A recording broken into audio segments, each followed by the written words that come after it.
My name is Ingrid Bachmann, and I was actually born in southwestern Ontario in London, which is a really boring, very Protestant kind of place. But it was very interesting in many ways. It had the Great Lakes, which were this massive, expansive fields of just water, and kind of my first experience of immersive environment.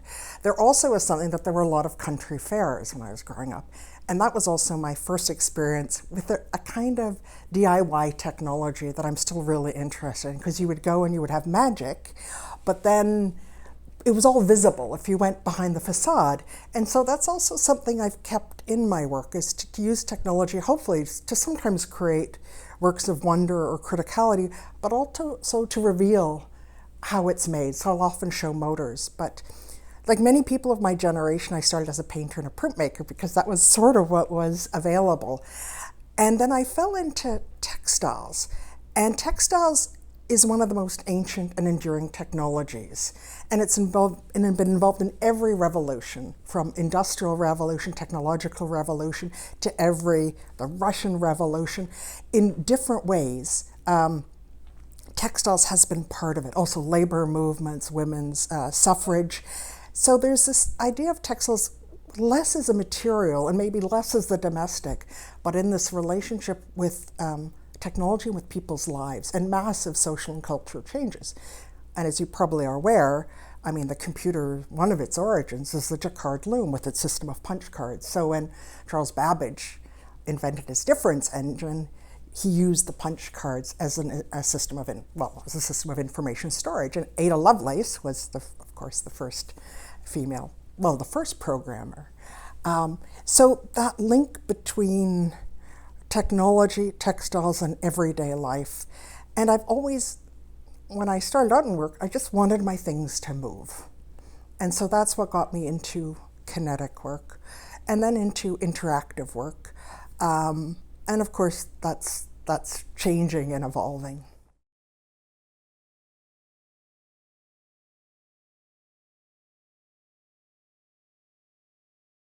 Well, there were a number of things that inspired it. One of them is that after working with interactive work, I was noticing that people, their attention spans were getting shorter. They would go to a piece, if it did something, that they'd walk away. So there wasn't the kind of engagement that I was sort of looking for. So in this piece, I wanted to work with really delicate interaction. So some pieces don't move except for, the wind flow or people flow. Others do have sensors and are interactive, and others are kinetic, so they move of their own accord. But the movements were very, very subtle, and in some ways, I hoped would mimic kind of lifelike or animal movements, breathing, a twitch, sort of a spasm.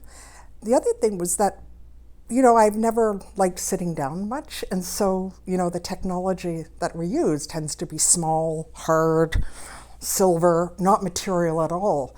And so this idea of wanting to use technology in a way that had a more material base. And I always felt that, as I said, that I felt that technology had lost its pelt, its origin story.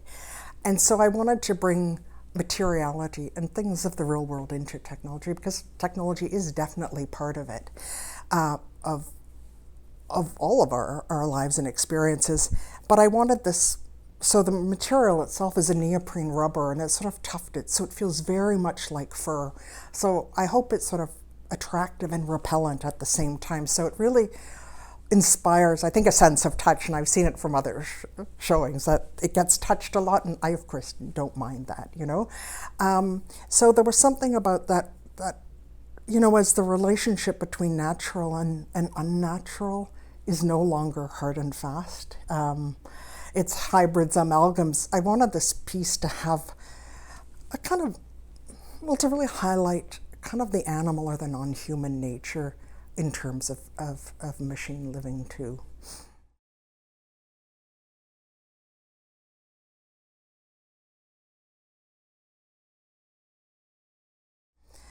Well, these pieces are interesting because they don't really, they're stationary in a way. They don't move of their own accord. They can only move in place. And the first one I began with was, I wanted it to simulate breathing.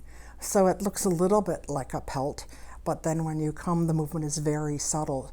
So the sense of hoping that people would maybe look at things a little differently and think about what is living around us, what has sort of a liveliness.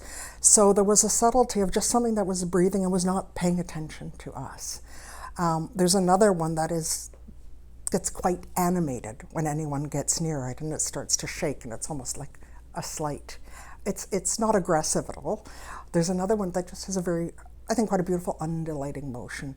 So this idea of these sort of beasts that really aren't that concerned about us. There's one that's maybe a tad aggressive. It shakes and rattles when someone comes close. So I wanted to give them certain behaviors that had certain links to animal and human behavior.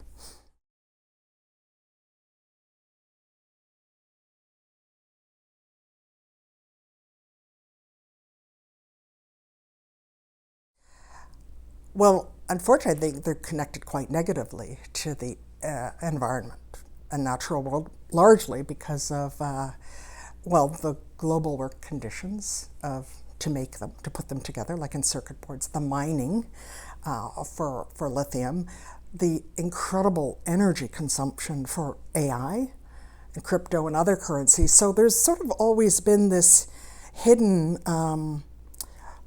a hidden life, like there's labor, there's also the submarine light cables, there's the satellites that kind of are the material structure of the internet. So some of the work is about kind of linking it.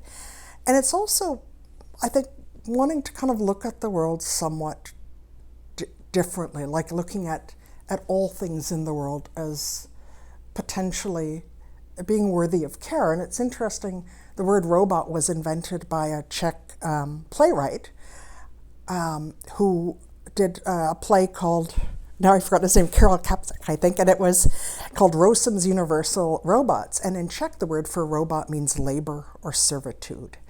And so I think it's interesting how we move to technology when we think of, even objects as just serving humans.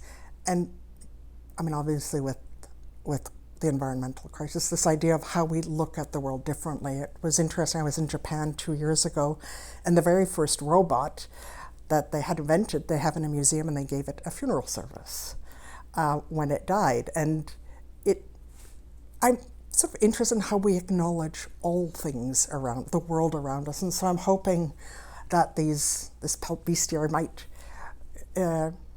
kind of, spark a sort of curiosity and maybe care for things that might be seen as inert or passed over.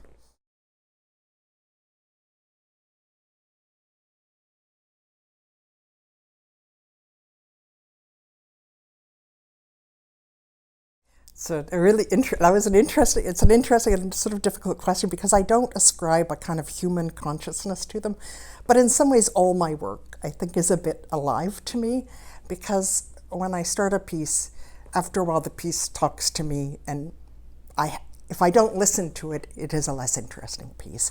So for me there is always that kind of attachment to the works, and I think there is something about, it isn't, I wouldn't ascribe human consciousness to it, but I think this idea of life force being in many things is something I'm really interested in considering. And again, from that trip to Japan, I went to a shrine in Kyoto, and there is a robot who is actually the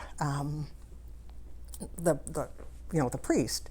And it's so interesting, the robot asks you questions, and unlike many robots in the West, the face is absolutely perfectly realized, the level of robotics and animatronics is, but then, the arms will be, the machinery and the hardware. So there's always this awareness of what this is. And he said, the Buddha says life is in everything. Do you think the Buddha is in me?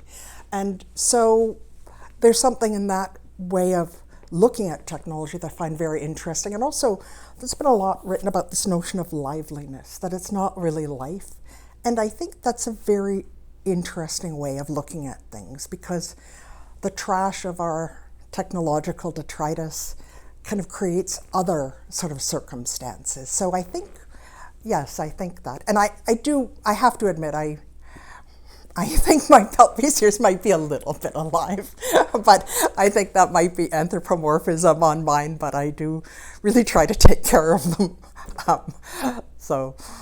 But that's also the other thing that interests me about our use of technology is sort of the social and cultural dimensions around it, how we approach technology, how we view it, the stories we tell about it. And that's something I'm, in the work, I'm also really interested to observe how people respond to these things that are, if you look at the materialist, it's what they are. It's steel, rubber, motors, sensors, maybe Arduino or something like that.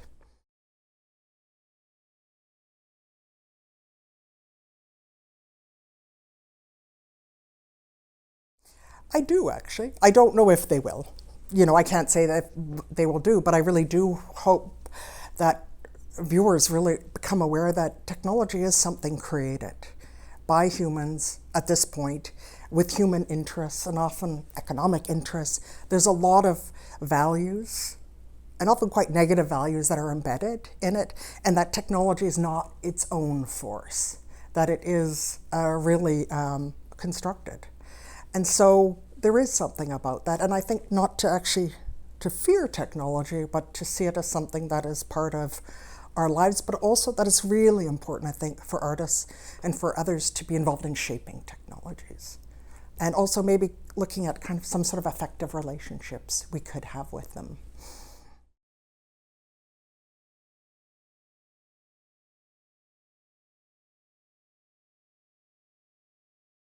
Well, I just finished a large project, a site-specific public art project in Cuba, Matanzas, Cuba, and that was my first public art project. And it was very interesting to work in another culture. Cuba is undergoing great economic difficulties right now, so everything was found. And I worked with this incredible atelier, Gallery Lolo, and so everything was found. There's no stores. You can't go to a hardware store and buy things. It's sort of a barter system.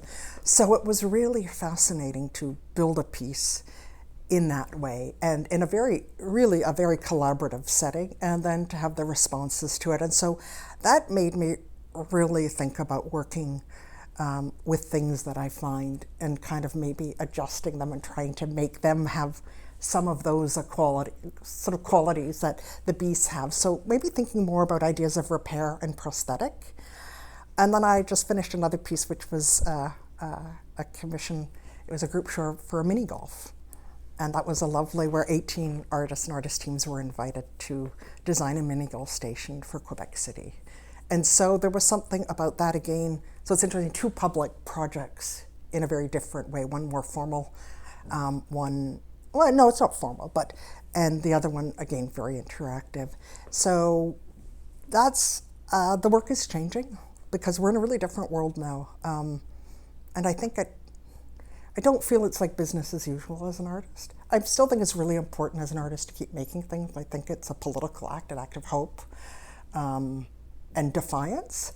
But, so we'll see. To be continued.